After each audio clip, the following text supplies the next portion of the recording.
크리스마스 캐롤 가운데 이런 노래가 있습니다. 울면 안 돼, 울면 안 돼, 산타 할아버지는 우는 아이에게 선물을 안 주신대. 저는 이 캐롤을 들을 때마다 이런 생각이 듭니다. 여기까지가 산타 할아버지의 한계구나. 산타는 우는 아이에게는 찾아가지를 않습니다. 착하고 말 잘 듣는 친구들을 위한 산타일 뿐입니다. 하지만 진짜 성탄의 주인공 되시는 예수님은 바로 우는 자를 위하여 찾아오셨습니다. 예수님은 지치고 소외되고 허물 많은 자를 위하여 이 땅에 오셨습니다. 그러므로 이 캐롤을 제대로 부르려면 이렇게 불러야 합니다. 우는 사람, 힘든 사람, 예수님께서 찾아오신대, 예수님이 사랑하신대. 예수님은 우는 사람, 보잘것없는 사람, 죄에 눌린 자를 찾아오셨습니다. 너무나 그들을 사랑하셨습니다. 평생을 그들과 함께 하셨고 그들을 위하여 십자가에 죽으시고 부활하셨습니다. 심지어 본문은 예수님이 오셨던 그 첫날에도 아무도 신경 쓰지 않는 못난이를 부르셨던 그 이야기를 증거하고 있습니다. 우리 함께 3절 말씀 읽어보겠습니다. 3절입니다. 함께 읽습니다. 시작. 모든 사람이 요셉과 마리아가 약혼한 후 성령으로 잉태하였을 무렵 로마의 황제는 모든 백성에게 고향에 가서 호적을 올리라는 명령을 내렸습니다. 그 당시에 황제의 명령은 아무도 어길 수가 없었습니다. 심지어 만삭이 된 마리아도 예외가 아니었습니다. 결국 요셉과 마리아도 힘든 몸을 이끌고 베들레헴으로 가는 먼 여행을 떠났습니다. 모든 사람이 고향을 찾아갔기 때문에 아마도 인구 대이동이 벌어지는 매우 분주한 상황이 연출되었을 것 같습니다. 이런 황제의 명령은 베들레헴 근처에 사는 목자들에게도 분명히 예외가 아니었습니다. 그들도 빨리 고향으로 찾아가야 했습니다.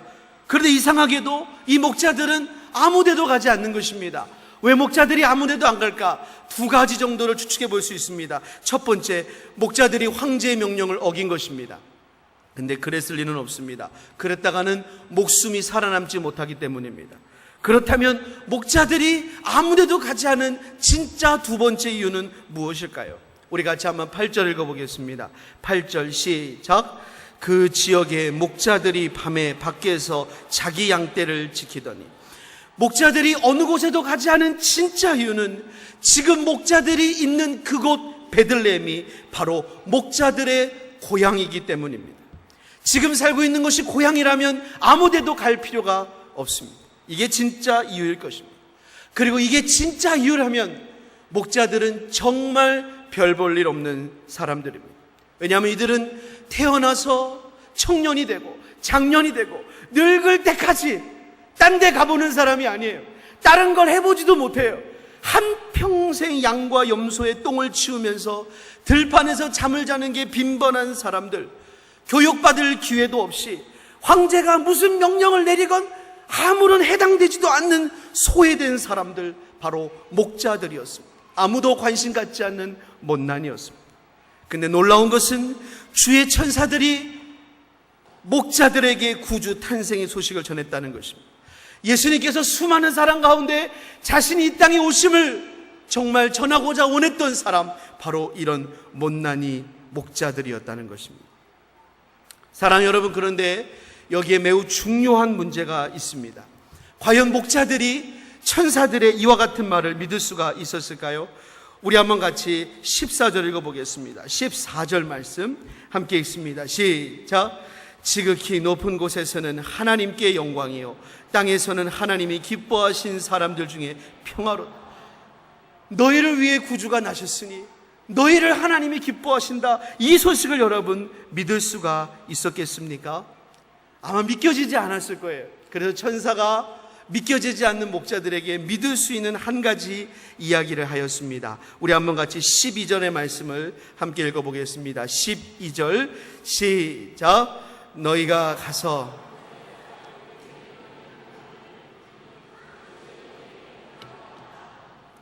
천사가 이렇게 말했습니다.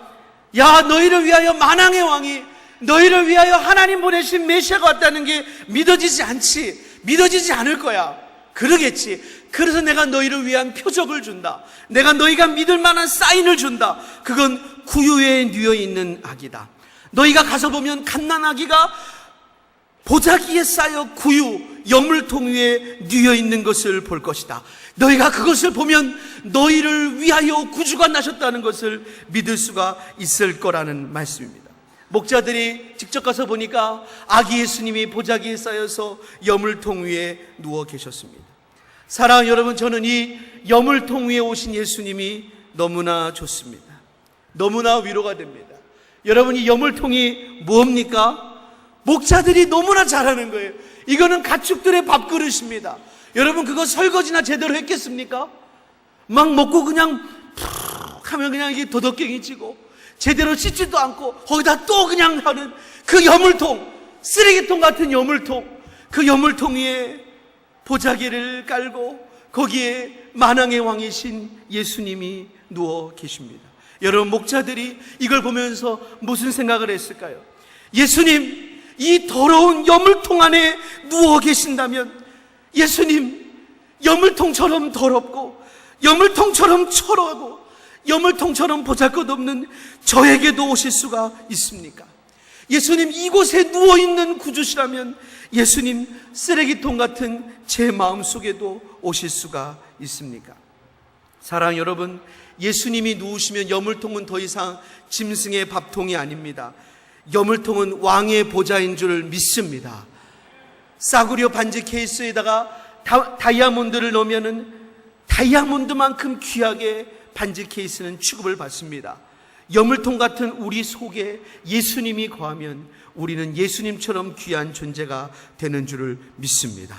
사랑하는 여러분, 예수님은 2000년 전에 이 땅에 오셨습니다. 여러분, 이제 마음을 열고 그 예수님을 여러분의 마음에 받아들이시기를 주님의 이름으로 축복합니다. 오늘 우리 아이들의 예쁜 모습을 보기 위해서 혹시 교회라는 곳에 문을 두드리신 부모님이 계십니까? 여러분의 마음속에 예수님이 함께 하시기를 소원합니다. 여러분의 마음이 아직 준비 안 됐을 수도 있습니다. 여물통 같을 수도 있습니다. 쓰레기통 같을 수도 있습니다. 그러나 예수님은 여러분의 마음속에 들어오시기를 원합니다. 여러분 속에 예수님이 들어오시면 여러분은 왕의 보좌요 하나님이 계시는 성전입니다. 예수님을 기쁨으로 환영하시기를 소원합니다. 또한 그분을 기쁨으로 경배하는 오늘 귀한 예배의 시간이 되기를 축복합니다. 기도하겠습니다.